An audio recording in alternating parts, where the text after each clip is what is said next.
नमस्कार, भारत 24 देख रहा हूं आपके साथ। मैं हूं आयुष सूर्यवंशी। दिल्ली की नई सरकार के गठन के बाद रेखा गुप्ता के मुख्यमंत्री बनने के बाद सबसे बड़ा यक्ष प्रश्न ये है, सबसे बड़ा सवाल ये है कि आखिर महिलाओं को सम्मान राशि का जो वादा किया गया था वो 2500 रुपए दिल्ली की महिलाओं को कब मिलने वाले हैं। ये सवाल रेखा गुप्ता यानी कि मुख्यमंत्री दिल्ली से भी पूछा गया। रेखा गुप्ता से सवाल किया गया कि यह वादा किया गया था प्रधानमंत्री नरेंद्र मोदी की तरफ से कि दिल्ली में बीजेपी की सरकार बनने के बाद पहली ही कैबिनेट बैठक में ये फैसला लिया जाएगा, महिलाओं को 2500 रुपए हर महीने देने का वादा जो है उसको निभाया जाएगा। हालांकि कल कैबिनेट की बैठक हुई और दो बड़े मुख्य फैसले लिए गए। पहला फैसला था आयुष्मान योजना के तहत 10 लाख रुपए तक का दिल्ली वासियों को मुफ्त इलाज देने का वादा सर्टेन क्राइटेरिया के साथ। एक और बड़ा फैसला लिया गया, सीएजी की जो रिपोर्ट रही है उस रिपोर्ट को विधानसभा में सत्र में रखने का वादा यहां पर जो किया गया था, उसके साथ ही यह फैसला कैबिनेट ने लिया कि सीएजी की रिपोर्ट में जो भी कुछ तथ्य हैं उनको सदन में रखा जाएगा, विधानसभा में रखा जाएगा और 24 तारीख से दरअसल सत्र जो है वो 2-3 दिन बाद शुरू हो जाने वाला है, ये भी वादा किया गया। लेकिन सबकी निगाहें टिकी हुई थी उस जवाब पर जिसका इंतजार था। दरअसल बीजेपी ने, कांग्रेस ने और आम आदमी पार्टी ने भी, तीनों मुख्य दलों ने चुनावी रण में बड़े बड़े वादे किए थे। लेकिन इन बड़े वादों में बीजेपी ने भी 2500 रुपए देने का वादा किया था, कांग्रेस ने भी इसी तरह से वादा किया था महिलाओं के लिए, और साथ ही आम आदमी पार्टी ने भी महिलाओं को दिल्ली में 2100 रुपए देने की बात कही थी। अब बीजेपी की सरकार बनी, पहली कैबिनेट में वादा किया गया था। इसी वजह से पूर्व मुख्यमंत्री आतिशी ने सवाल पूछा कि बीजेपी के वादे का क्या हुआ, प्रधानमंत्री के वादे का क्या हुआ। कैबिनेट बैठक भी हो गई लेकिन इससे जुड़ा हुआ फैसला नहीं आया।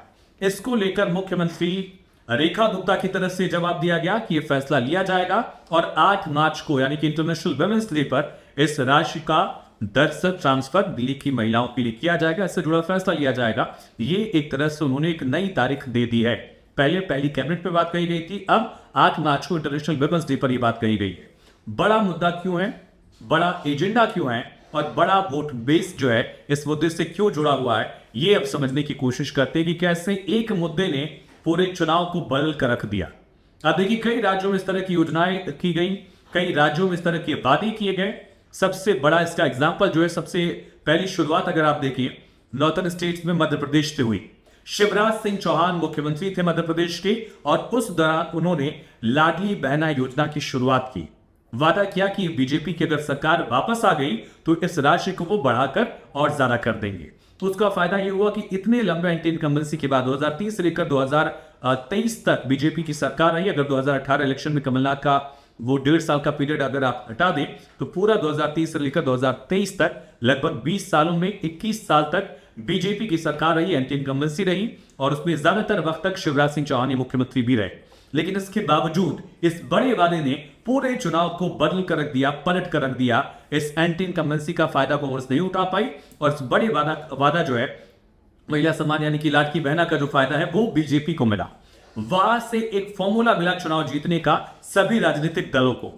सेम कॉन्सेप्ट पर सेम वादा जो है महाराष्ट्र में लाडली बहना योजना की तरफ बीजेपी ने ऐलान किया। महाराष्ट्र में भी हमने देखा कि किस तरह से बीजेपी को अनप्रेसिडेंटेड आंकड़ा मिला। 2/3 बहुमत जो है वो ऐसी परिस्थिति में मिली जब कोई यकीन भी नहीं कर रहा था। माना जाता था कि बीजेपी के लिए सबसे टफ फाइट जो है, सबसे टफ जो है वो महाराष्ट्र की लड़ाई है, जहां दोनों अलायंस यानी कि महाविकास आघाड़ी और महायुति जो है वो आमने सामने। वहां पर भी बीजेपी ने चुनाव जीता और सिर्फ महाराष्ट्र ही नहीं, ऐसा नहीं कि इस तरह के वादे का महिलाओं के लिए समान राशि का वादा जो है सिर्फ बीजेपी के लिए फायदेमंद रहा हो, विपक्षी पार्टियों ने भी इसका फायदा उठाया।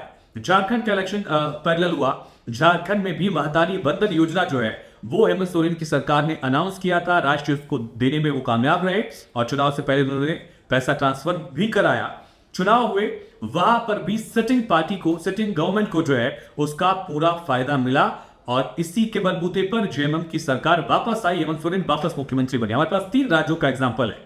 मध्य प्रदेश में शुरुआत, शिवराज सिंह चौहान ने वादा किया, बीजेपी को बहुमत मिला, डॉक्टर मोहन यादव मुख्यमंत्री बने। इसी तरह से वादा एकनाथ शिंदे की तरफ से महाराष्ट्र में किया गया, पैसे दिए गए, उसका फायदा मिला अलायंस को, एनडीए को, महायुति को और मुख्यमंत्री बने फडणवीस बने। इसी तरह का वादा महतारी बंधन योजना के नाम पर किया गया। झारखंड में हेमंत सोरेन ने वादा किया, हेमंत सोरेन की फिर से बहुमत का आंकड़ा है, हेमंत सोरेन फिर से मुख्यमंत्री बने। दिल्ली में भी यह वादा किया गया। अरविंद केजरीवाल इस बात को बखूबी समझते थे कि एक फैक्टर जो है अगर किसी इलेक्शन में गेम चेंजर साबित हो सकता है, एक्स फैक्टर साबित हो सकता है, तो वो महिला सम्मान राशि का वादा है।